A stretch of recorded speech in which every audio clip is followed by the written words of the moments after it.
everybody, and welcome to Taking Control, the ADHD podcast on Rash Pixel FM. I'm Pete Wright, and right over there is Nikki Kinzer. Hello, everyone. Hello, Pete Wright. Do you have your jingling bells, Nikki Kinzer? Oh, I should have brought them in because I really do have some, yeah.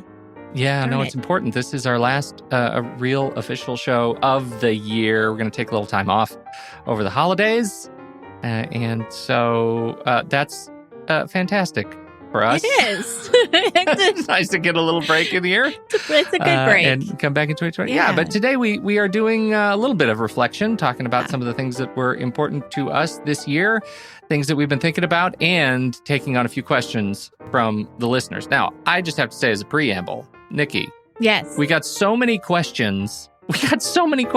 And most of them, it felt like they were reading our schedule for 2020. For 2020, I know. Right? Yes. Like they were cheating and asking questions about what we're already going to talk about. It was a little strange. Cheaters. That McCheaters. Right. So what are we going to talk about in January of 2020? Well, we're going to talk about workplace stuff. We're going to talk about ADHD in the workplace. I think that's going to be great. And we've got some still a little bit of planning to do. But your questions that were purportedly supposed to be for us today, we're not going to talk about those. And it makes it like I was looking at the questions, I was like, oh wow, I think we took away like 3/4 of the questions that are going to be shoved into next year. I think we did. Oh well, because the whole show today would have been all about workplace, and it would probably would have been about 3 to 4 hours. Of a show. That's right. So it's definitely better for everyone that we break that up into actual shows next year. So stay tuned. Exactly right. Yes. And so it looks like our first show back next year is going to be, what is that, the 7th? Well, it will be... January 7th is Tuesday. We will record that live stream on I guess we'll do it on New Year's Eve. No. That'll be the 30th. No, we're not. We're not going to do that. No. Sorry, Bob. So no. We are actually not going to be back live until January 14th. Because you and I... we'll record on the 6th. We'll record on the 6th. Yes. And then you will make that go live to our Patreon people that week. So they'll get it that week. And then the public will get it on the 14th. So we're 3 weeks off. We're 3 weeks off of the show. Yeah. Excellent. So there you go. But you know what? Maybe I'll throw some a best of episode in the feed again. Yes, one that's or two a great idea. Some of idea. our favorites from this year we'll drop in the feed and talk about that stuff. So gearing up for 2020. Until then, or before then, I should say, head over to takecontroladhd.com. You can get to know us a little bit better. You can listen to the show right there on the website or subscribe to the mailing list, and you'll get an email each time a new episode is released. You can connect with us on Twitter or Facebook at TakeControlADHD. And I'm not going to belabor it right now because it's one of my deep reflections, but check out the group, the ADHD community at patreon.com, patreon.com/the ADHD podcast. If you've thought, hey, you know what would be a great thing for me to do? The things I'm thankful for, one of them is the ADHD podcast. You can actually demonstrate that. You could take action to demonstrate the thing that you are thankful for at patreon.com/the ADHD podcast. So thanks in advance. More on that in a minute. Okay, let's talk about group coaching. Yes. This is our last shot. It's my last shot. And I'm going to be really cheesy about it. Oh, good. Do you want a clear vision for 2020? Right? How awesome is that? Wrap that right in. Yes, clear vision for 2020. So anyway, if you do, because, who doesn't want clear vision, even with glasses, no glasses, whatever, consider signing up for one of my coaching groups. So this is the deal. I've got 2 different coaching groups that I'm going to be offering in January. We're going to be meeting for 10 weeks. There's going to be check-ins in between sessions, and then one private individual coaching session with me that you can basically do at any time, either during the group coaching or afterwards. Each member will pick a focus for the week and update the group with their progress. So there's some accountability in the groups. Plus, we have great group discussions on a variety of different ADHD topics. So the deadline to enroll for winter group coaching is January 3rd. And coaching will begin, I said the week of January 23rd, but I don't think that's correct. It's going to actually start the week of January 13th. The same week we come back from the podcast. Yes. So the groups will start on the week of the 13th. The deadline is the 3rd. There you go. And you can visit the website or show notes for more information about how the group is set up. And of course, if you have any questions, you can always email me. Absolutely. Okay.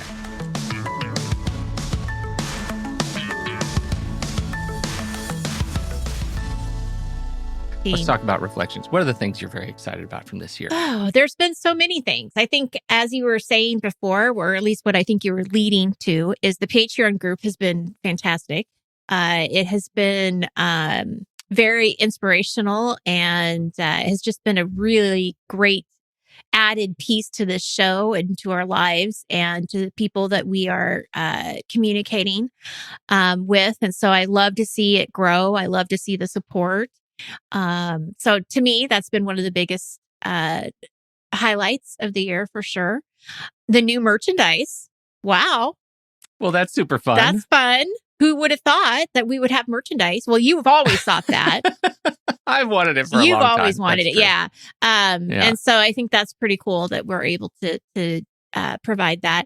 And we've had some great guests this year. I'm really honored to have some of these experts that have come on, have graciously taken their time to be with us and to speak to our listeners. And I'm just always in awe that, Dr. Hollowell came on our show. Wow. I mean, that is just, really cool. And all of the other guests, everything that they have to offer and their niches and their expertise, it's just been great. And so very, very thankful for that.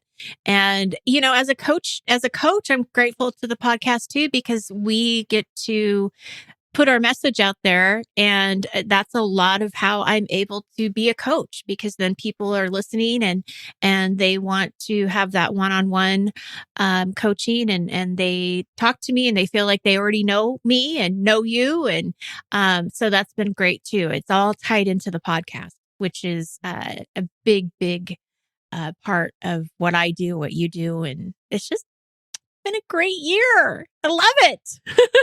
It has been a great year. To the Patreon thing, it's a little bit stunning to me that our growth in patrons has just about doubled over the last year, which is, it's just really cool that we're almost to the point where, we've got all of our invested time compensated. Like, it feels like we're not, and that's kind of a big deal, right? For podcasting, because podcasting is not like, it's not like you go to a movie. It's not like you pay a cable subscription. It's this whole listener supported thing. I'm still like wrapping my head around it. I pay my National Public Radio.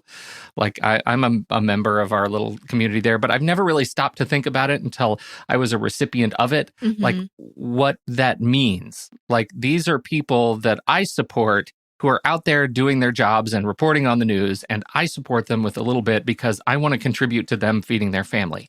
And now we're to the point where we're asking for the same, and the sense of gratitude and warmth that just wells up inside me when I think about that, when I look at the list of members here that have that have chosen to contribute their time and spoils to us to feed our families, is just enormous. Like, it is unbelievable to me, these people that are doing that. And they're doing it, like, I know we have some perks, but generally nobody has come to us and said, oh, I want more perks. Like, I'm paying for more than what you already do. Like, these are people who are coming just because they've already said, like, they want to support you're doing us. a good thing. Keep doing it. Yeah. And wonderful. that's incredible. Yeah. Like, it's like, I've had to practice saying this because I choke up on it. Like, it's hard to do. And I want to continue to deliver in 2020. And I'm just very, very excited to have a platform and a foundation that allows us to make decisions about, doing more stuff and maybe taking more risks and inviting more, people and great people. And that because of this community, these people will listen. And that's incredible to me. It's just incredible. The other thing I have to shout out to is a specific topic, and that is rejection sensitivity. Right. RSD. Yes. if there was any one topic that we've talked about on this show that has changed, like straight up changed my life, it's that. Like putting words to this thing that I never had words to describe has changed the way I talk about my ADHD to people who don't know any better. Absolutely. It's changed the way I talk about my emotional relationship with the world around me. And it's stunning. Well, I think you're speaking for a lot of people, because we have, in our Patreon Discord, there's been a lot of conversation around RSD, and a lot of people, having the same feelings that you're having, and just being able to talk about it. And, again, having Dr. William Dotson on the show was a great honor. And it was really fascinating. That was probably one of the most interesting shows that we did, because I just found the information so interesting, and what he had to say about it. And I think it touched a lot of people. And it's a conversation that really, it just keeps continuing. One of our questions, right, was about RSD. So I think we will probably talk about that a little bit, right? Or are we talking about that right now? Is that what we're doing? Well, we're going to talk about that in a bit, but I have one more thing I'm thankful for. Sorry. I was like, no, are we skipping to that part? What are we doing? No, I got one more, which is we talked about sexy time. Oh, we talked about sex and ADHD on the show. Tuckman, yes. That is, if we in our little ADHD corner of the internet can encourage more people of goodwill to have more good sex, then I will consider our job well done. Hey, we're there for the people. If that could be if that's like line number 1 on my headstone, Pete Wright, he helped us have better sex through our ADHD. I'm done. You're Y'all, done. Whatever's next, I'll take it. Like, that is awesome. And he will be back on the show. Yeah, I don't know if that's specifically what he'll be talking about, but I know he will be coming back. He is, he's a funny guy. Oh, he's a very funny guy. I talked to him at the conference, and I really enjoy his company. So we'll definitely have him come back. That's right.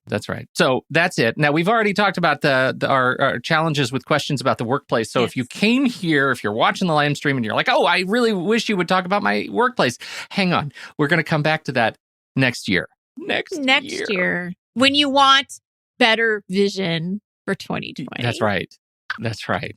That just cracks me up every time I say it. It's the simple things. It's the simple things. It doesn't take much. Nope. Okay, so here we go. We've got some questions to talk about. Would you like to do the first one? Would you like me to do? Well, I want you to. You have to do the questions because you're Casey Kasem out of the two of us. So we've okay. I'm just going to read it because I think, judging by our comments, I think the pieces that stuck out to you were different than the pieces that stuck out to me, and I think that's not surprising. Right. Okay. So here you go. I'd like to hear how to handle criticisms of one's ADHD symptoms. For example, I'm still smarting over rebuke from my rabbi about my procrastination. I just sat there and took it because that's been my MO. But in the months since, it has continued to bother me because there's a man so thoughtful and sensitive toward congregants with physical disabilities. I've spent a lifetime apologizing for my ADHD symptoms, even before they had a name, despite doing my very best to manage them. And I wish people would meet me halfway with a little understanding. Such a good question. Okay. Well, it is. And it's a great statement at the end, too, that she wishes people would just meet her halfway with a little understanding. So the way that I took this is, first of all, I just am sorry. I'm sorry that she had to experience this situation because it's really hard when you set somebody up to really a different standard, right? You expect that person's going to be really thoughtful and really compassionate. And then when they're not that way, it's very, very disappointing. And the RSD, the rejection sensitivity, is where I kind of went on this a little bit, is that you're going to feel that. You're going to feel almost that rejection from the rabbi. And so my first thought was just, I'm really sorry that she had to deal with this.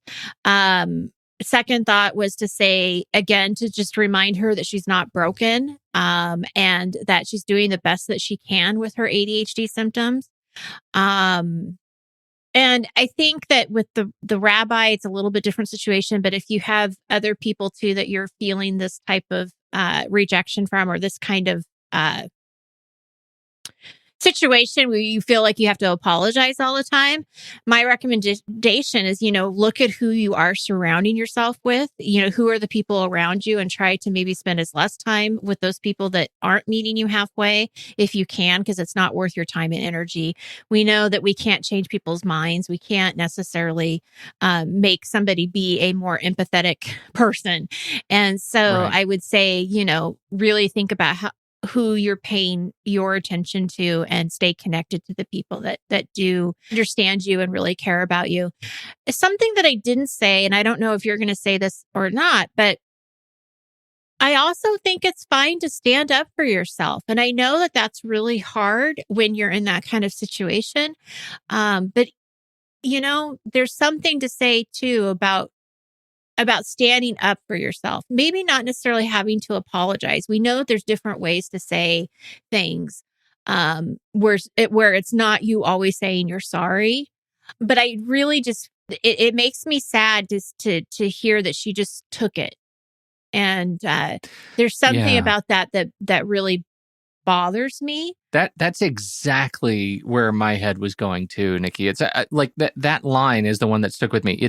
He's usually so sensitive toward other congregants who have not my words, a more demonstrable disability, right? Yeah. And challenge, but just taking it because that's your MO, that's a practiced state, right? It's a learned state, I should say, an unintentionally practiced state of just taking it. And that's something really hard. If there's anything I feel like we've heard out of this RSD conversation, is that we internalize our rejection without thought. Mm-hmm. And that's what is gives us that state of turmoil, right? Which is that,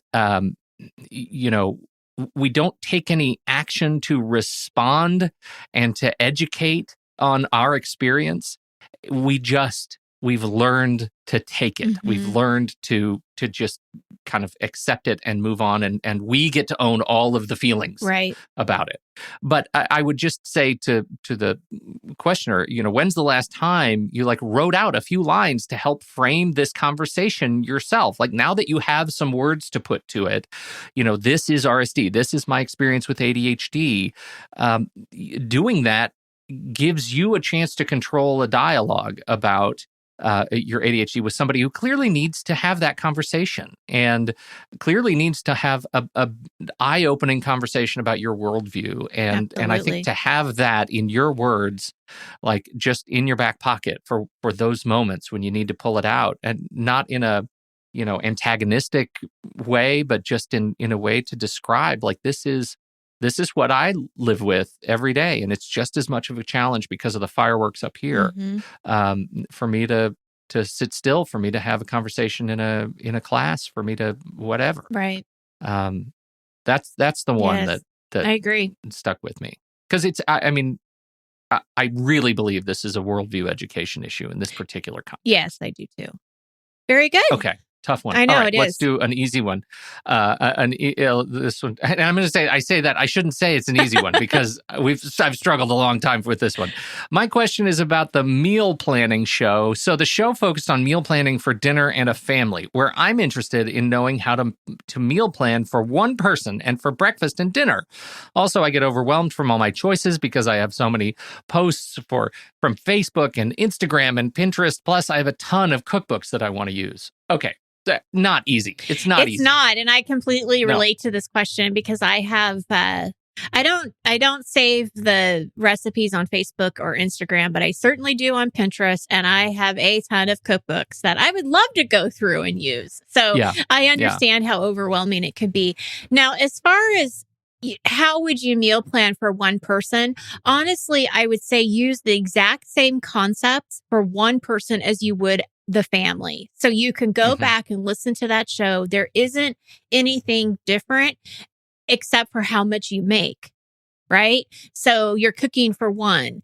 However, I would say cook for two so that you have some leftovers because we want to make things easy. So if you can cook for two and you've got two meals right there, then you've already made the job a lot easier. Well, that's right. And the questioner says, I'm interested in breakfast and dinner. And so is that because your leftovers satisfied lunch? Awesome. Right. Well planned. Yes. Yeah, no, I think that's great. For me, yeah, I mean, I calendar that. I guess the only other difference that I would add to that maybe is that you don't necessarily need to put them on a public whiteboard in your kitchen, right? Maybe you just, and what I would do is put them in my main calendar, or in my case, a family calendar. Once we plan the meals, we put them in the calendar. And if there's a link to a recipe offsite, we'll do it. But generally, I have a notebook in Evernote. It's called the recipe book. And when I come up with a recipe that I want to get it out of Pinterest or Facebook or All Recipes or even a cookbook. I'll take a picture of it and get it out of that source and put it in my recipe book, right? Because I want to know that those links are there and they'll live forever, and I can get to them whenever I want. I can link to them from my calendar. I can do all sorts of things. But when I look at my calendar, I have then reduced distraction. That is the worst thing for me, is when I'm like, oh, what was that recipe for the, I don't know, autoimmune protocol Stromboli and that I like so much? Where did I find that was that? on. Yeah, and then I find it on Pinterest maybe, but then I find 10,000 other recipes that are now totally distracting me. If I had that process, if I had a landing place for those recipes where I could take a screenshot of it or a picture of it in a cookbook and I could send it there to the trusted system, I remove the distraction from all of the other signal, all the other noise, I should say. So I remove all that noise, and I just extract the signal, and I now have it in a place where I can use it. Absolutely. And that has been a real lifesaver. So it's a great idea. Yeah, I would stop collecting things in all of the different little buckets and start with a bigger bucket that is just yours.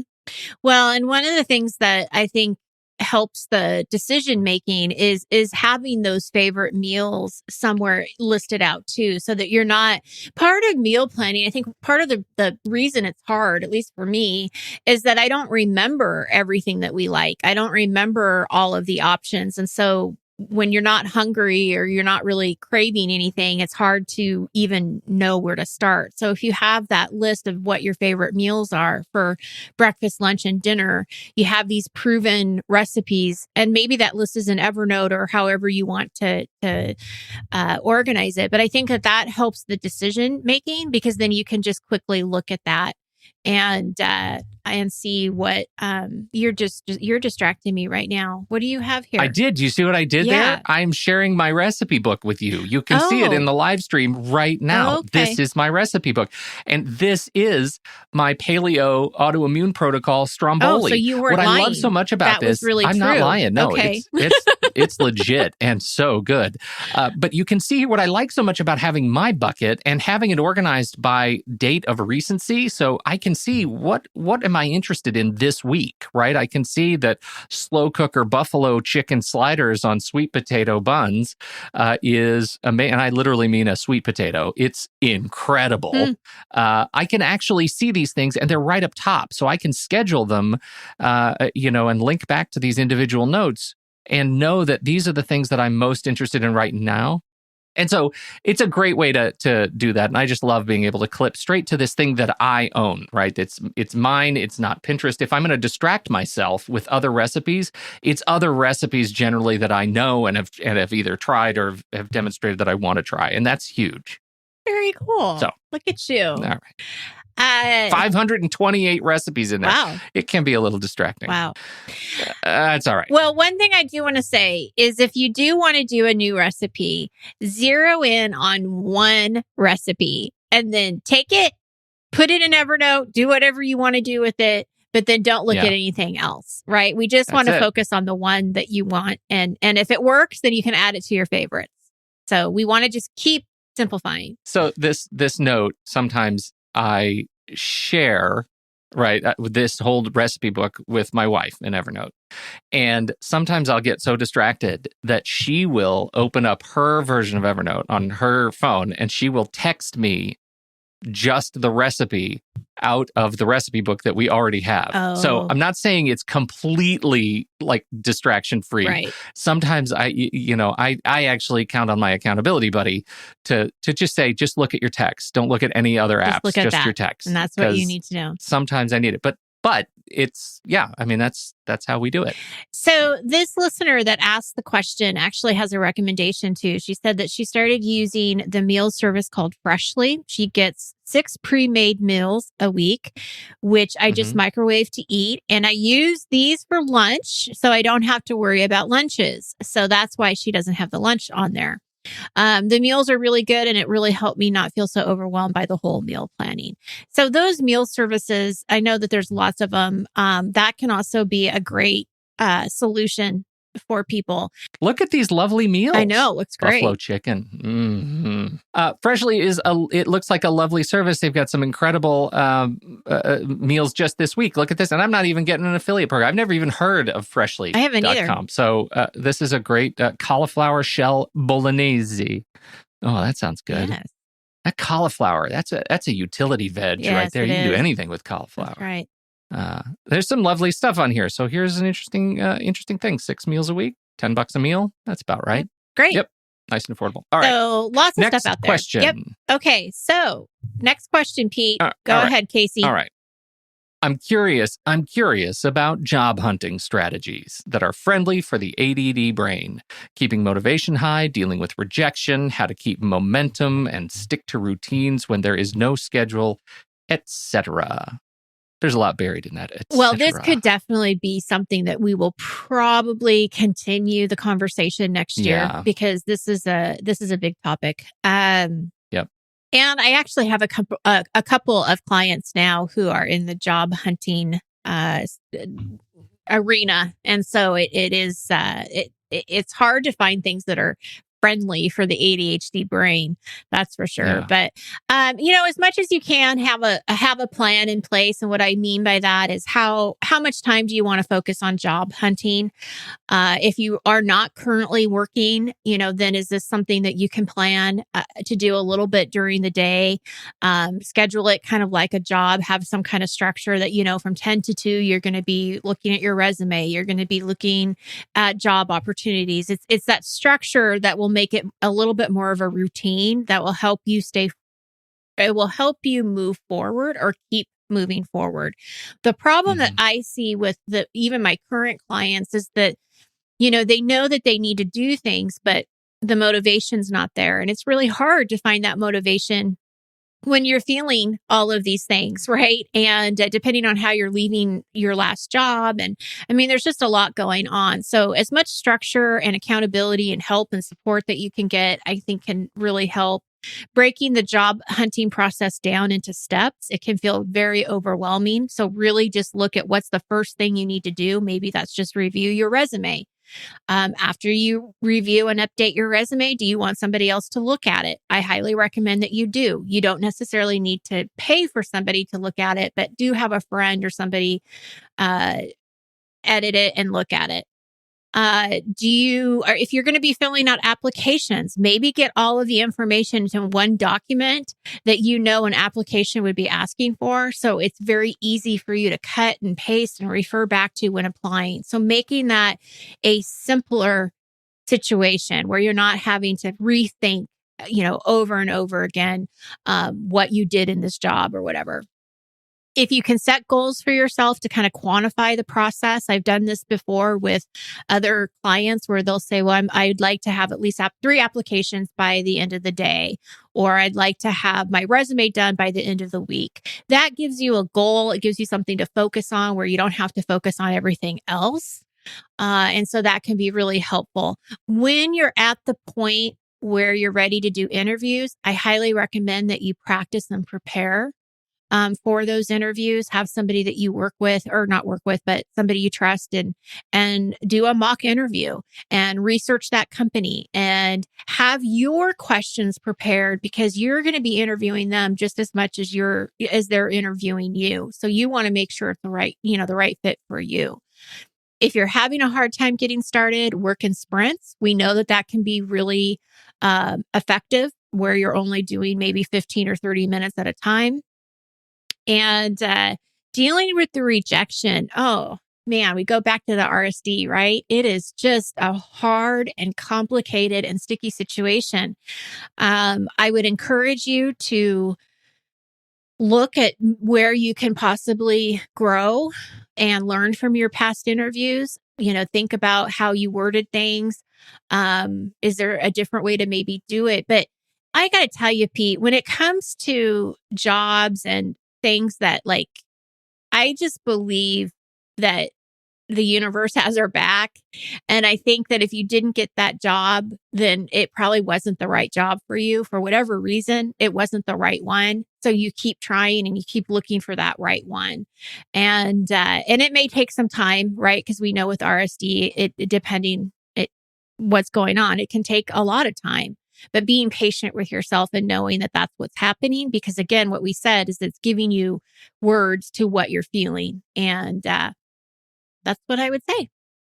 It's a really hard one. And I feel like the rejection part, there is something to practicing being rejected. Right. Well, because we all will be. I mean, we all will are. Be. That's just, you're not there. The first job you go for, in all likelihood, you're not going to get. Right. And it's not going to be a reflection of who you are. No. It's going to be a reflection of just somebody who has a better fit for that one role or that one company. And it takes a long time to internalize the experience of being rejected and not applying that rejection to your skin, not tattooing it on your identity, because it's not a part of your identity. It's just a representation of that of fit. It just is what it is. I think the more you practice, shooting for opportunities that you can be rejected from. This is going to sound very strange, right? Apply for jobs that you probably would say no to, that you don't think they're a good fit, just so you can practice the act of being rejected and the act of maybe even getting lucky and getting an interview and then saying, you know what, it's not a good fit. There's nothing that's more confidence building than you rejecting them after exploration. But that's what it is, right? It's this give and take.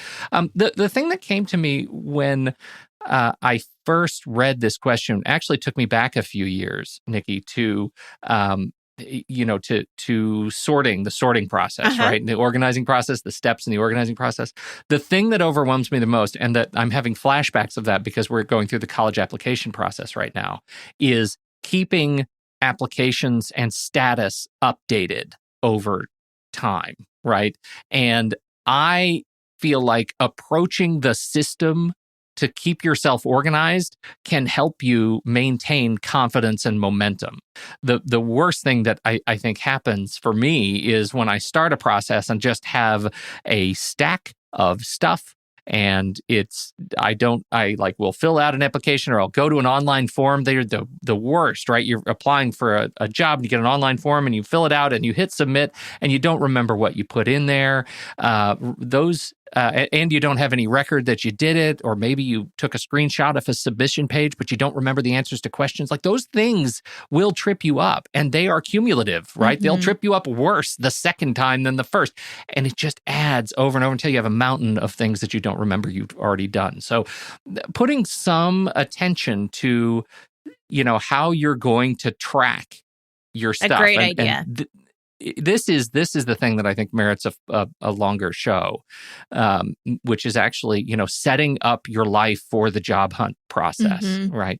How do you do that, especially when, the job hunt process changes every year. There's some new innovation from HR that defines how we integrate with companies. Right. So I think putting some thought into that too. So practice getting rejected so that it doesn't hurt so much, and think about systems. Those are the things I would. Oh, well, I got one more. Record yourself on video, even on your phone, so you see what you look like when you are talking. Yes, absolutely. That's a great idea. And you can do that when you're doing the mock interview too, is definitely record it or videotape yourself. And it would be really interesting too, I think, with the video to see like how you're sitting, how you're standing, what you're doing with your arms, what you're doing with your legs. Like all of those things that you could actually observe would be really interesting.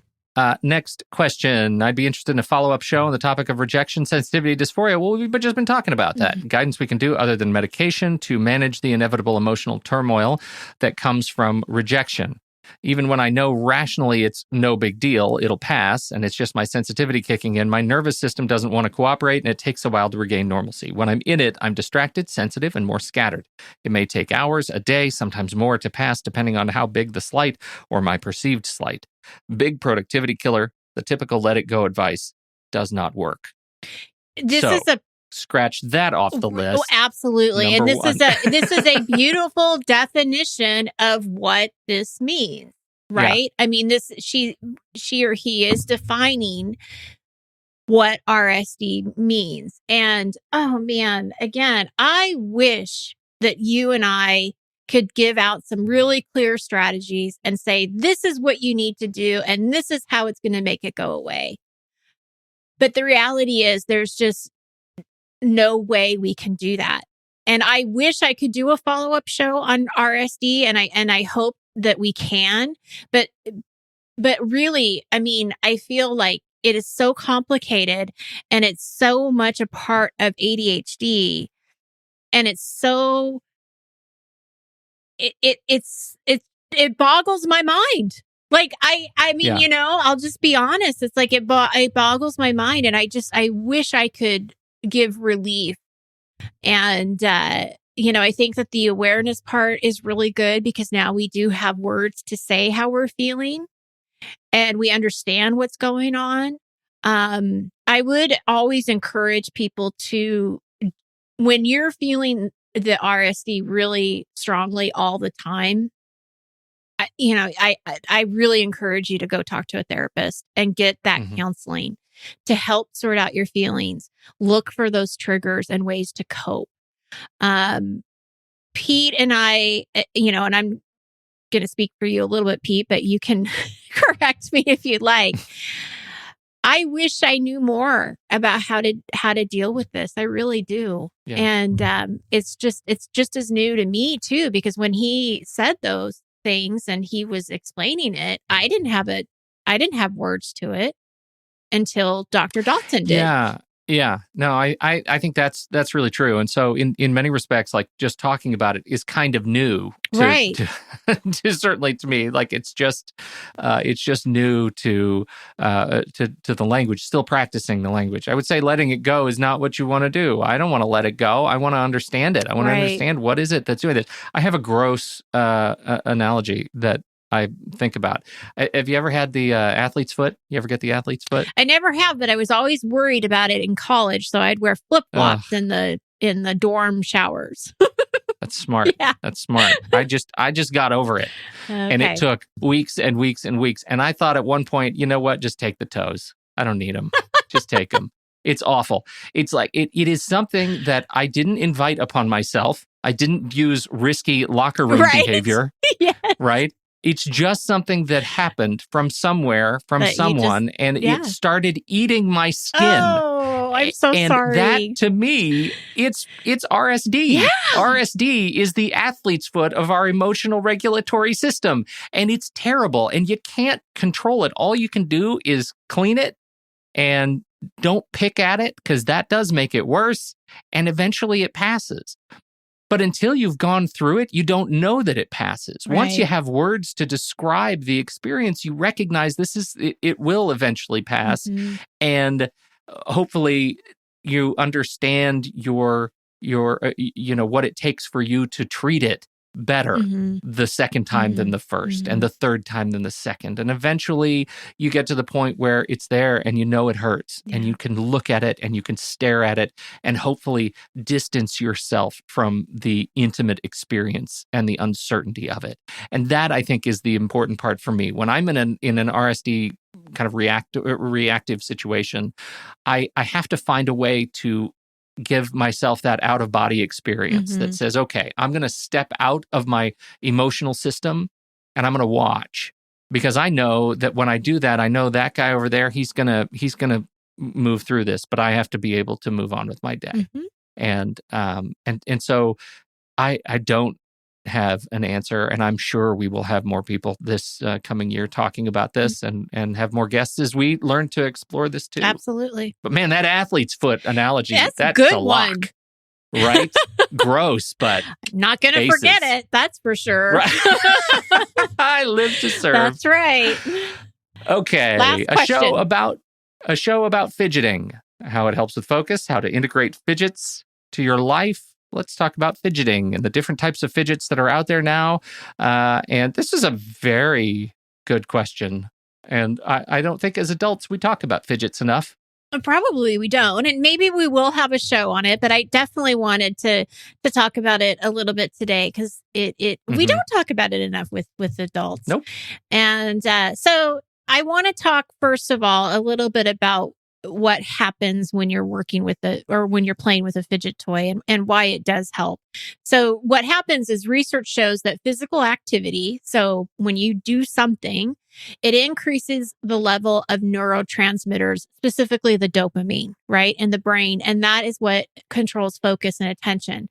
So if you're fidgeting with something in your hand, or even just tapping your foot, it can help block, I'm not saying it does completely, but it can help block out distractions, fight boredom, and increase your productivity. So doing two things at once helps the brain actually focus on the primary task. But one of those things has to be mindless.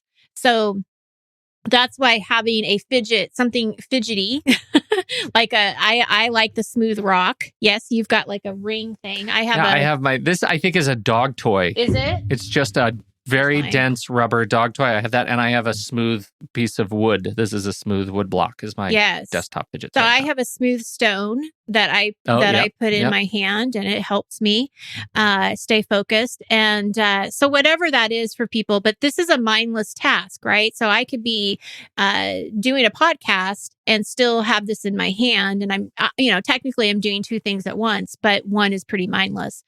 I had a group member in one of our group calls who always knit when she was on the call, and that was something that she could do, as she was listening to the call. So we know that fidgets can be a great accommodation for children, right? That's where we usually talk about it, is having some kind of fidget toy or something like that in class. But it can't distract other people. So that's why that whole fidget spinner thing, that was just a stupid option, to be honest.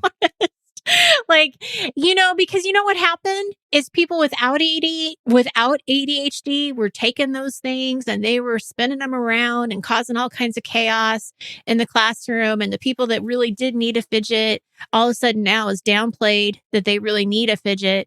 So the whole thing, I do not like the fidget spinner. So that's my own. I actually, unfortunately, love the fidget spinner for myself, but only in my own, like when nobody else is around. Right. Because that is something that I can do with one hand, and I can just spin it, and it gives my hand a sense of balance. But as soon as anybody else is around, they're too distracted by me doing it. Right? They want it. They want to play with it. Oh, can I hold it? And I'm not into that, so I usually put it away. I do have a couple in my little drawer over here. The other thing, when I was living in Korea, it was just an amazing experience. The tricks, that like digital dexterity that Korean college students had with their pens. And so I did learn a couple of pen tricks that work perfectly with my Apple Pencil, because it's weighted just right. And so you can do all the flippy dippy doodah tricks. And so my pen, which is silent, it doesn't have a click to it, I can just flip it around my fingers silently. And that is something that I use. I like that a lot. It's great. So, well, and one of the things that I saw in my research, or that I read in my research, was that it helps to be intentional with your fidget toy, whatever it might be. So think about like when and where you might get distracted, like what meetings are hard for you to stay focused in. If you're a student, what classes are the hardest? And so just being more intentional about where and how you're using it. If you want to tell people or not is completely up to you. I think for children, you do have to have those conversations with teachers and help them understand why this is important and giving them that education, right? Kind of goes back to what we were talking about before. We may think that the teacher knows and understands, but they may not. So we need to educate them about what's working for our children. If you're an adult and you're in a meeting, I mean, again, I think it's up to you whether or not you want to say something, why you have this rock in your hand, but I don't think you have to either. I mean, it's really, it really just depends, I think, on the situation. We did get some product recommendations. We did. Products. Yes. And I think having options is good, right? Because if you get bored with something, you can try something different. The Bic Atlantis pen. You ever heard of this Bic Atlantis pen? I'm not an Atlantis pen user. I'm a G2, a Pilot G2 user, which is the gel refillable, but it has a kind of a loud click. So apparently the Atlantis pen is one that you can use and flip it around and do the flippy dippy thing with a quieter click. Very quiet. It's very streamlined. Yes. Yeah, very quiet click. Smooth Rock. You had mentioned Smooth Rock was on the list. Mm-hmm. Doodling is definitely on the list. And I really love the doodling. And I love, I think, and this just came up again. So I found an incredible video from a student, is a medical student, and how he uses his iPad to do visual note-taking. And I was just watching it with my daughter last week. And then Ellie in the chat room brings up visual note-taking and sketchnoting. And I've been a big fan of Mike Road forever.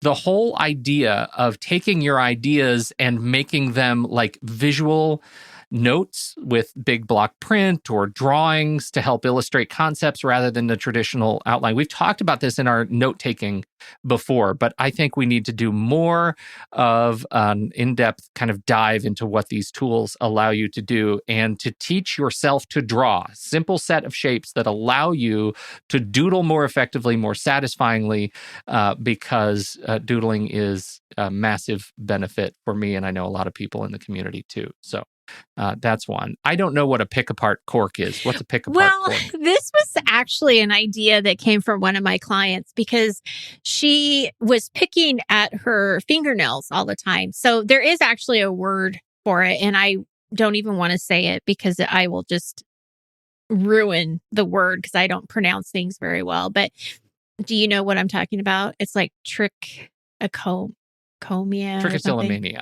There you go. That's what it's called. Yep.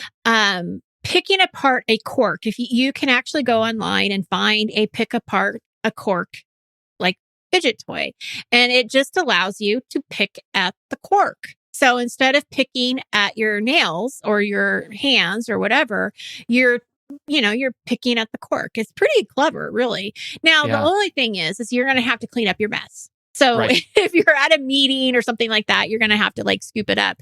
But it solves that, or it takes care of that feeling or whatever emotion, that you're going for or that you're getting from picking your skin actually to the cork, so you're not hurting yourself. It's a really interesting thing. I am looking at Therapy Shop right now for $2.49. You can get 4 brand new 1.5-inch bottle stopper corks that you can dig your fingernails into and pick apart. That is, we talked about trichotillomania, which is hair pulling. Dermatillomania is skin picking. If you have a skin issue, this is a great solution for that. But also with ADHD, for just having something for your fingers to do. It might make a mess. It will make a mess, but it is something that you can struggle with. If you struggle with it, this is a great alternative. Picking anything, it gets a little bit gross, but I definitely I relate to that. And I'm a huge sticker person. Like I put stickers all over everything. And so my laptop is covered in stickers, and I do all that mostly because I'm planning one day to pick them off and replace them. Like I really get a weird sense of creepy joy out of that. I go through phases. Funny. So the pick apart cork, none of us are immune. Perfect for you. Yeah, right. That's right. So there you go. This was fun. Well, and I just want to say there's a couple other things here. Happy Hands is a great website. This was also recommended from somebody in Discord. Therapy Shop. We'll have those websites on the show notes. And then this particular person liked the spiky magnetic balls was her favorite. So there's lots of stuff out there, and I would definitely take a look and see what interests you and fidget really away. Like these, like the spiky magnetic balls and doodling and the smooth rock. Like I love just silent fidgets. That's huge because my goodness, in our house, noise signal is a real trigger. That's right. It'll just puncture our home productivity. So this is great stuff. Thank you, everybody, for contributing, for all these great ideas and links and fun stuff and hard stuff. But mostly just thank you for being a member of this wonderful community. We could not do it without you all. So true. I hope everybody has a good end of the year and that you have clear vision for 2020. For 2020. Yay! I'm probably going to say that every day next year. Every single I won't. I promise. Solitary day. No, it's been great. Thank you, everyone. It coming clearly. I know, right? Yeah. You'll see it coming. 2020 vision. Yeah, you got it. I can't wait. 2020 is going to be a great year. It is. Cheers. Thank you, everybody, for your time and your attention. We deeply appreciate you. On behalf of Nikki Kinzer and myself, I'm Pete Wright. We'll catch you next year right here on Taking Control, the ADHD podcast.